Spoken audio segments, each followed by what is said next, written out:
ამ კვირაში ვენერა კვლავ შენს ნიშანშია, მაგრამ სატურნის რეტროგრადი უკვე აჩენს მნიშვნელოვან კითხვებს.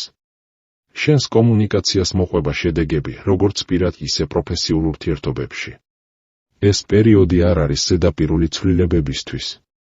ეს არის კვირა, როცა შენს აზრებს უნდა მოჰყვას რეალური ნაბიჯები, სიყვარული და ურთიერთობები. შენს მიმზიდველობას ვენერა კვლავ ფანტასტიკურად ამუშავებს, მაგრამ კვირის შუაში ჩნდება კითხვა, რატომ გინდა ის, ვინც გინდა, რეალურად გესმის ამ ურთიერთობის ღირებულება, მოსალოდნელია სერიოზული საუბარი ან შინაგანი არჩევანი, რომელიც დააჯამებს ბოლო თვეების ემოციებს. თუ ვინმესთან ყველაფერი სწრაფად დაიწყო, ახლა დროა დაფიქრდე, გააგრძელო თუ არა. კარიერა და მიზნები.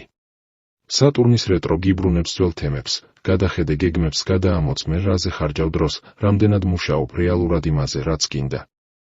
შესაძლოა გაგიჩნდეს სურვილი, შეცვალო საქმე ან სტრატეგია, მაგრამ არ იჩქარო. კარგია, რომ ეჭვები გაქვს, ეს ნიშნავს, რომ ზრდა დაიწყო. ფინანსები.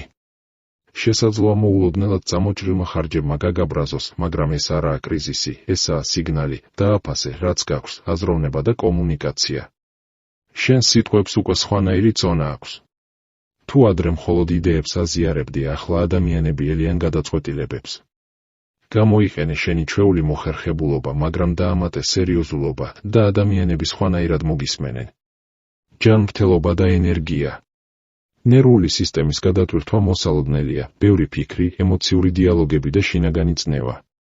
დაისვენე ტექნოლოგიებისგან, მეტი სუფთა ჰაერი, ნაკლები ზედმეტი ინფორმაცია და მთავარია, კარგად იძინე, სწორედ ძილში დაილექება ეს ენერგია.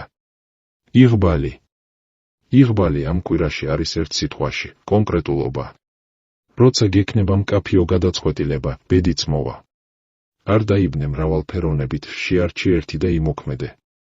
დაწერე კომენტარებში, სადაც სერიოზულად მოქმედებ, იქ მხვდება ყველაზე მაგარი შედეგი და ამ კვირას ვარსკვლავებით შენს გეგმებს მხარს დაუჭერენ.